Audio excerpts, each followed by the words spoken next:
Saviez-vous que les Rothschild sont considérés comme l'une des familles les plus riches et les plus influentes de l'histoire de l'humanité? Leurs règles financières, établies par le fondateur Meyer Amschel Rothschild, sont encore utilisées par presque tous les milliardaires modernes. Imaginez si vous pouviez suivre ces principes d'or et se mettre sur la voie de la richesse et du succès en un rien de temps. Dans cette vidéo, nous allons parler de ces conseils Rothschild de référence. Certains d'entre eux peuvent vous surprendre et même vous choquer, mais si vous percevez leurs mots correctement, le succès financier est garanti. Bienvenue sur Économistère. Faites le pas décisif pour rejoindre les rangs des futurs millionnaires en cliquant sur le bouton « S'abonner » maintenant. L'histoire de la famille Rothschild a commencé avec un garçon juif, Meyer Amschel, de Francfort. Il a d'abord ouvert un magasin d'antiquités où il a vendu des pièces de monnaie trouvées sur la décharge, puis a réussi à construire une grande entreprise bancaire et à créer son propre empire. Son entreprise a été poursuivie par ses 5 fils. À la fin de sa vie, Meyer Amschel a créé une série de règles qui guident les Rothschild à ce jour, leur permettant de rester l'une des familles les plus influentes de la planète pendant plus de 200 ans. La famille Rothschild a suivi l'héritage de son fondateur, et au fil des siècles, les membres de la famille se sont engagés dans des transactions en proportions véritablement historiques. L'image des marionnettistes tout-puissants qui opèrent dans les coulisses a été façonnée par leurs activités.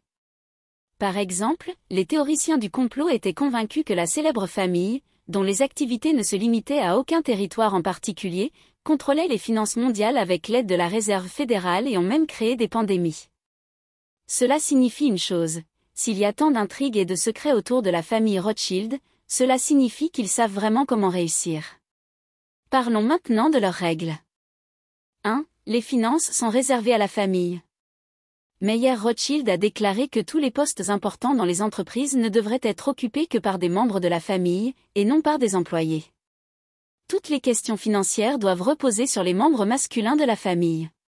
Les hommes de la famille doivent épouser leurs cousins ou cousines au 3e degré, afin que les biens accumulés restent dans la famille et servent la cause commune. Les filles doivent épouser des aristocrates, en préservant leur foi quelles que soient les situations auxquelles la famille est confrontée. Ces biens ne doivent pas être saisis, et le montant de la fortune ne doit pas être rendu public, pas même dans un testament. Les différends et les conflits qui surgissent entre les membres de la famille doivent être résolus au sein de la famille, en préservant l'unité et la stabilité du foyer. Les informations sur toutes les entreprises et banques appartenant à la famille doivent rester strictement confidentielles. De plus, Meyer Rothschild a souligné l'importance du fait que seuls les descendants masculins pouvaient participer aux affaires et que seuls les héritiers masculins directs pouvaient hériter. Meyer a prescrit que le fils aîné devait être le chef de famille à moins que les frères n'en décident autrement à l'unanimité. Si nous laissons de côté la question du genre, qui dans le monde d'aujourd'hui peut être inutilement sauvage, l'aspect familial vaut la peine d'être examiné. Les personnes les plus riches de notre planète continuent également de suivre cette règle. Les fils de Warren Buffett ont été à un moment donné administrateurs et membres du conseil d'administration des sociétés de leur père, et les enfants de l'homme le plus riche d'Europe, Bernard Arnault, occupent encore certains postes dans l'entreprise familiale.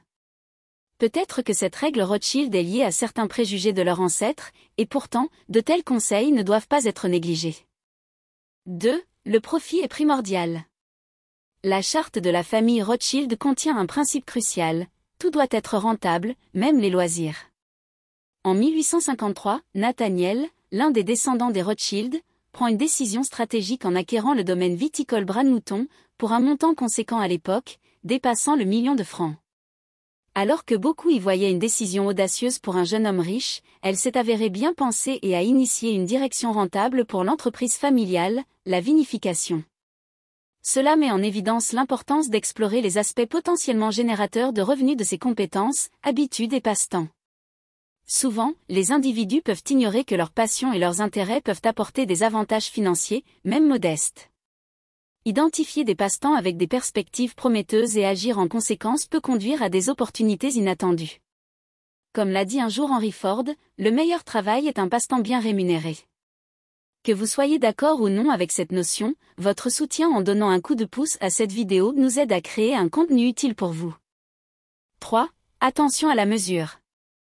La famille Rothschild était bien consciente de l'importance de ne pas rechercher des profits excessifs et de se protéger des accidents imprévus. Chaque descendant devait comprendre la valeur de la modération et ne jamais perdre de vue son objectif ultime. Adhérant à cette règle, les fils de Meyer Rothschild se sont concentrés sur l'investissement dans des projets réfléchis et solides à long terme. Bien qu'il y ait eu des cas où les membres de la famille ont été tentés par des gains rapides, ils sont toujours restés attachés à un objectif précis, vérifié et solide. Dans la poursuite du succès, nous sommes souvent attirés par des réalisations immédiates et des sommets éphémères. Cependant, une prospérité aussi rapide est souvent suivie d'une chute importante. Courir après de l'argent rapidement peut avoir des conséquences désastreuses, soit en perdant toute la richesse accumulée et en touchant le fond, soit en ternissant sa réputation tout en accumulant un capital substantiel. Pour assurer un succès durable, il est crucial de définir clairement votre objectif et de le poursuivre avec constance, quelles que soient les distractions et les tentations extérieures. 4. Modestie égale richesse. Meyer Rothschild croyait fermement que la modestie était un chemin clé vers une immense richesse. Selon des estimations prudentes, la fortune combinée des Rothschild s'élève à un étonnant 2 à 4 trillions de dollars. La famille a toujours été prudente dans la dissimulation de ses revenus et de son capital contrôlé.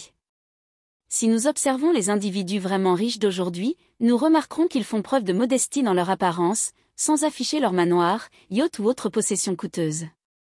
Au lieu de cela, ils sont connus pour leur philanthropie, faisant généreusement don d'importantes sommes d'argent à des causes caritatives.